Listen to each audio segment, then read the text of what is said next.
we wanted to recognize him. He's not able to make it, but I still want to recognize that guy. We have a certificate of appreciation. For the people who aren't from this area, this is a guy that up north that will give meals on Veterans Day. And it's not so much the meal, just the fact that the guy recognized that. So one of the things we plan to do is we plan to give him a certificate of appreciation. Colonel Sousa has that, and just a way from the Army to say thanks. Hey, thanks for, for being you. So if you guys ever get a chance to go to Rico's, just tell them thanks, because, as a veteran, we sure all appreciate it. I'd also like to thank all of my medical care staff. I really appreciate that. There's some people, except for Josh Baldwin there.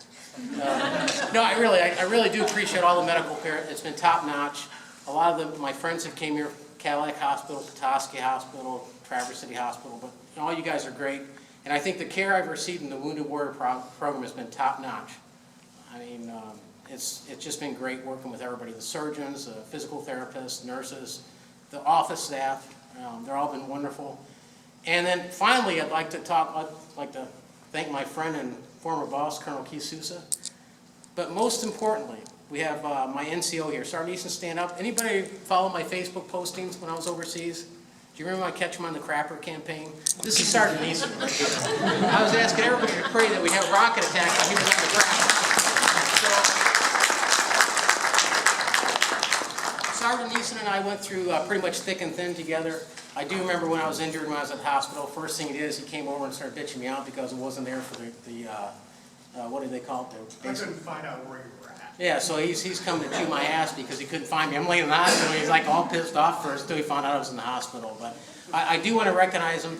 We have a saying in the Army that the NCOs are the backbone of the Army, and that's really true. And across the board, but specifically I wanted to thank Sergeant Easton and tell him how much I appreciate his work over there and watching my back at all times. And actually we had quite a few arguments and professional arguments, discussions, and quite a few good times together. So thank you, Sergeant Easton. I appreciate everything that you've done for me. Sergeant Rogers looked in for me when I was in Balad at the hospital there, and appreciate that. And, I just want to poke his belly. yeah, that's it. So, yeah, I was hurting pretty bad then too. That's another story, I guess. But anyways, thanks a lot for all you guys for coming. I appreciate that. I guess we can get started and then we'll go.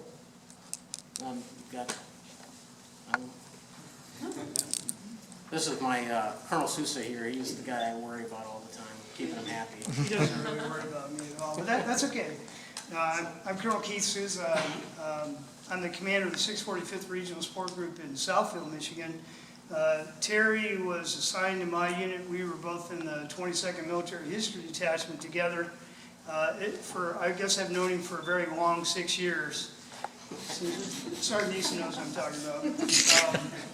And anyway, so I'm honored to be here today. Before I do that, Sergeant Easton, I'd like to have you come up if you could, please.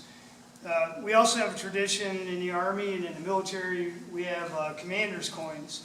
And these are given to soldiers and civilian members that have done something that are really outstanding. And I want to give you a coin because of the great job you did when you deployed. The 48th MHD won the Small Unit Deployment Award for the Army Reserve, and that's because of a lot of the hard work you did, so congratulations. Good job.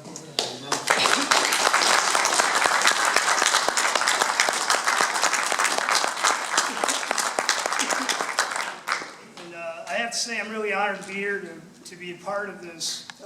Not sure if you're aware, but the Purple Heart is a big deal. And this is an award that was created back in the Revolutionary War to honor those soldiers that were wounded in battle. And so Terry, being the guy he is, he just wanted to come up here and have a barbecue and blue jeans and t-shirt. And I said, no, we'll make it a little more formal, okay?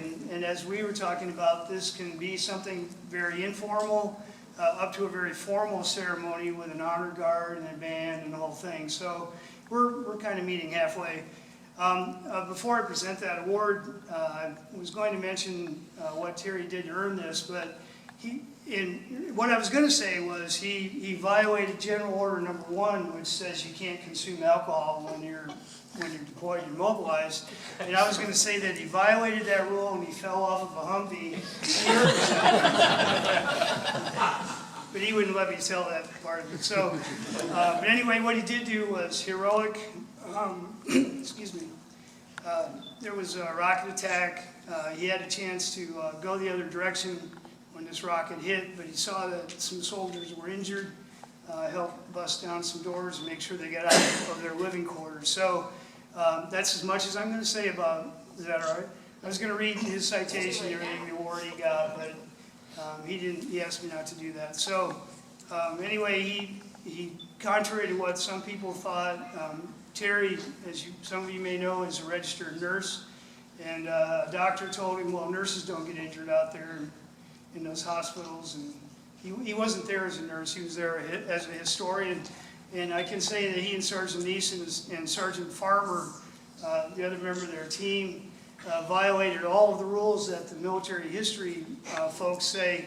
They always say go in after the battle, you know, take statements, take pictures, but we don't want you to be in harm's way, put yourself in a chance of getting in danger. And of course, they violated that because they went out on patrols, they were there. But that really helped endear them to the soldiers so that the soldiers opened up a lot more and were able to tell their stories. And that allowed them to record the history of the 1st Infantry Division. And they did a great job. They set a record for the number of military interviews that they did. And those interviews will be written into the Army history books at some point in time. And so the data they collected and the stories they collected is all going to be worthwhile. And someday, 20, 30 years from now, we'll be able to read in the history books about the war on terrorism, and there will be some contributions there on what the 1st Infantry Division did based on a lot of what these guys collected. So I think that was really good.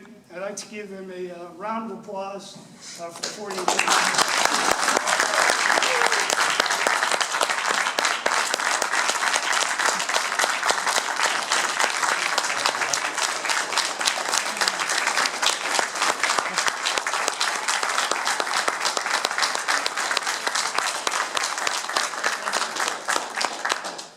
I consider Terry my friend, and he always embarrasses me, so it's nice to embarrass him a little bit. Let me make sure this is all set.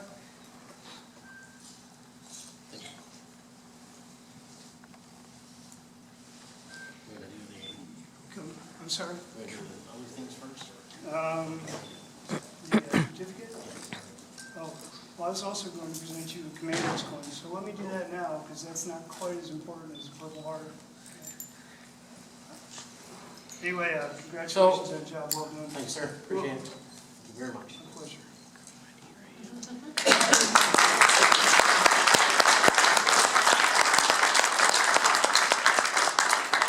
Kind of been like a boil on this Colonel Bass for Been a about while, 6 years.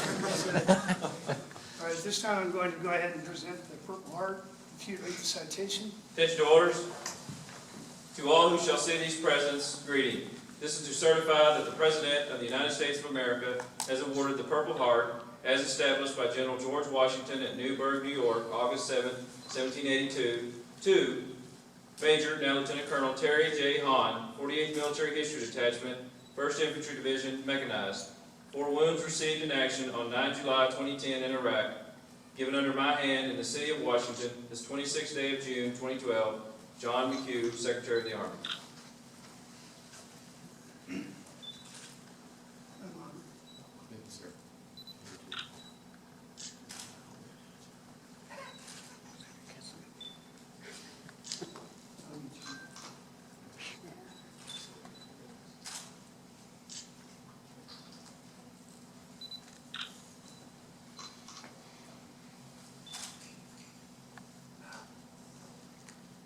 It's tough when you get old.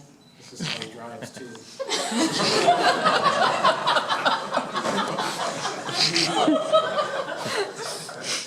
Thank you, Captain Hawn. We're going to give this about 6 more tries here, and then we're going to give up. I think that's perfect. I think I'm going to get wounded getting you the Purple Heart. There we go. It's going to be close enough. Yes, sir. Anyway, congratulations. Thank you very much, sir. Appreciate it.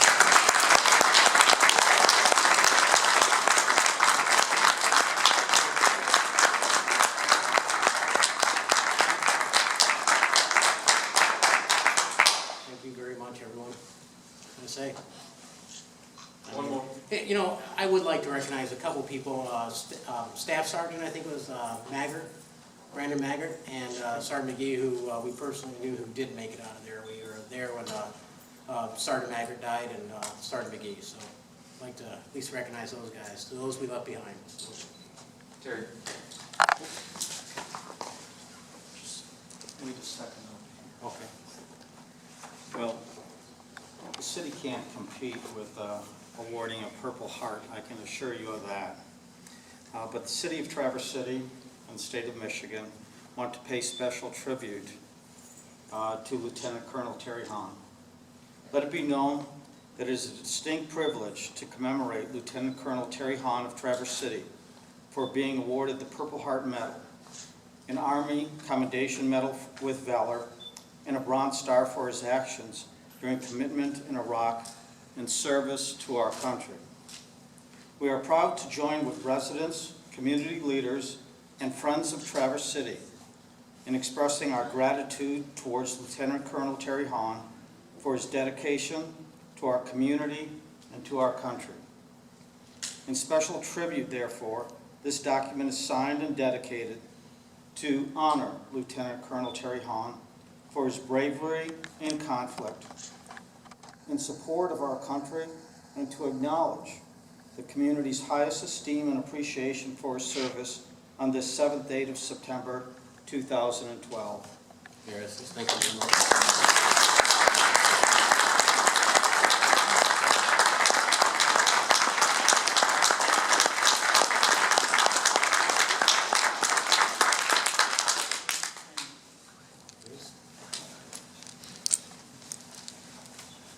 Good evening. My name is Brandon Fewens. I'm the Northern Michigan Regional Manager for U.S. Senator Debbie Stabenow.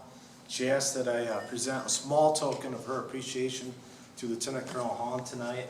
She sends her greetings. She wishes she could be here.